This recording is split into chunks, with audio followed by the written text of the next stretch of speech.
Okay, so it's been a week of Thanksgiving, and I may not be giving thanks for this weight, but I'm going to do it anyway. Not that I cheated really hard, but I have had some carbs, so we're going to find out.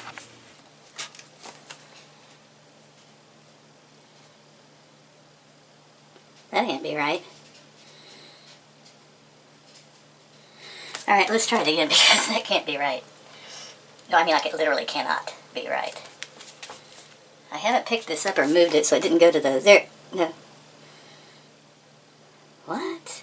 Try it again.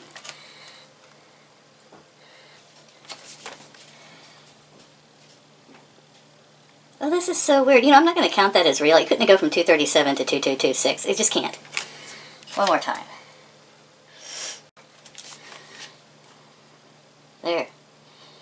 No. Alright guys, I can't weigh this week. Something's wrong with the scale.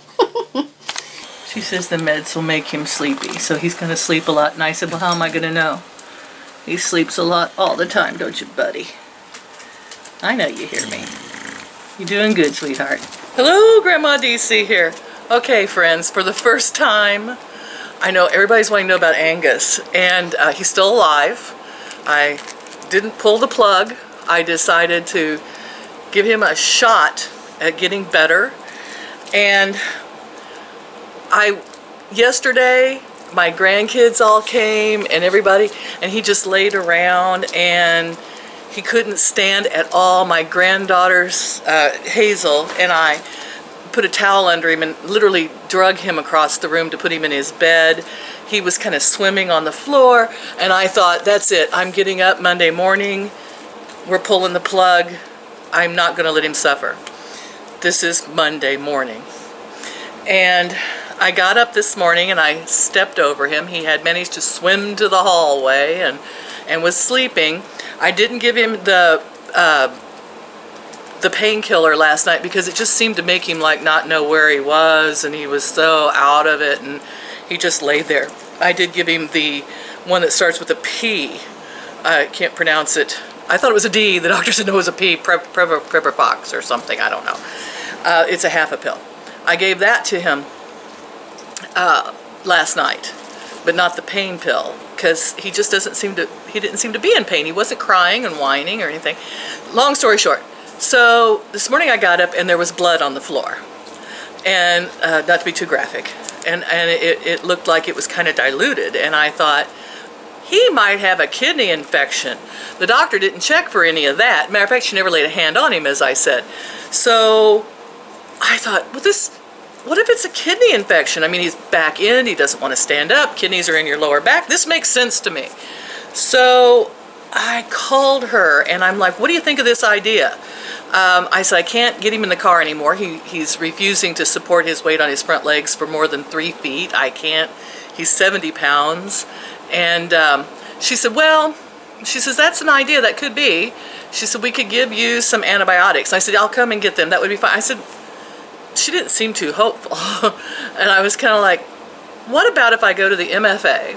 And those of you who don't know, it's Manufacturers Farmers Association we have. And they sell antibiotics and things for farm animals.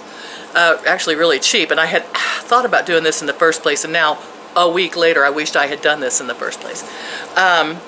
You can get penicillin and syringes, so for your animals, just pets. You wouldn't want to use this on a human, no.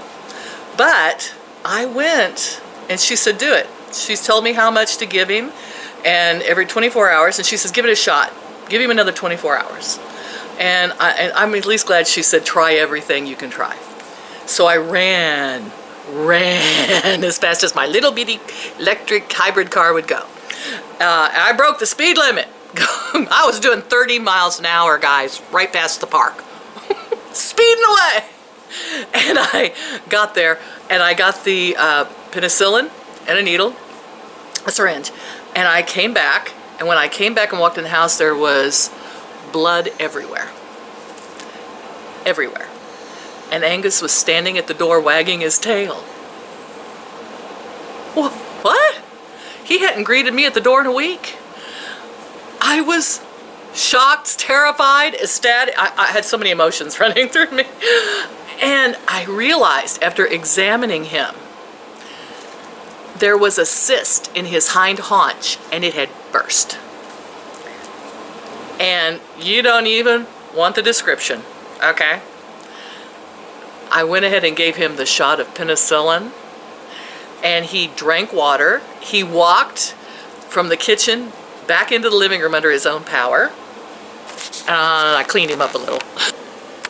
And there's our boy, resting what looks like comfortably, but it's the way he is. He's snoring. Angus, baby, can you wake up?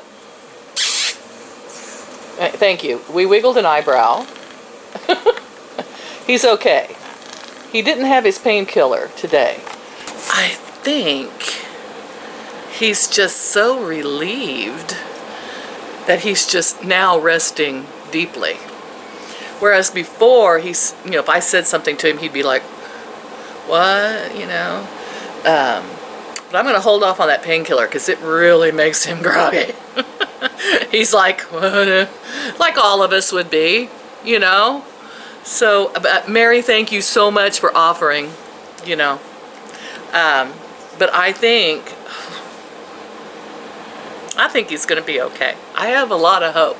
And I'm not a hopeful person, as you know. I'm kind of a pessimist. So I really, next 24 hours, guys, he's got the shot of penicillin. He's really excited. Now let's talk about the carnivore diet. I didn't elaborate in my last video. I know my camera won't stay upright.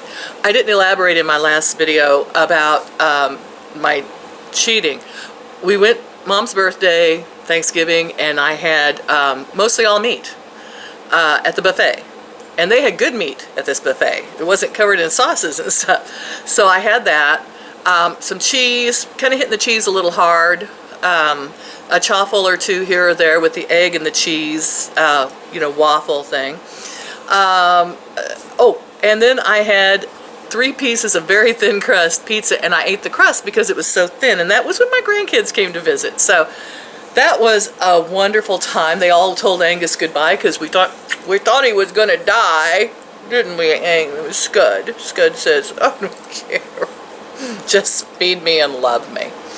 And so everybody got to tell Angie bye-bye, possibly.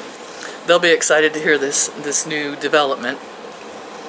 And I ate the pizza because I stressed out over Angus, and food is my, you know, drug of choice for me.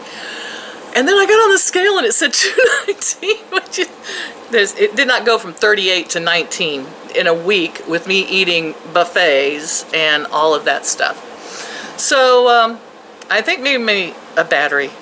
Maybe it needs new batteries. I'm going to try that.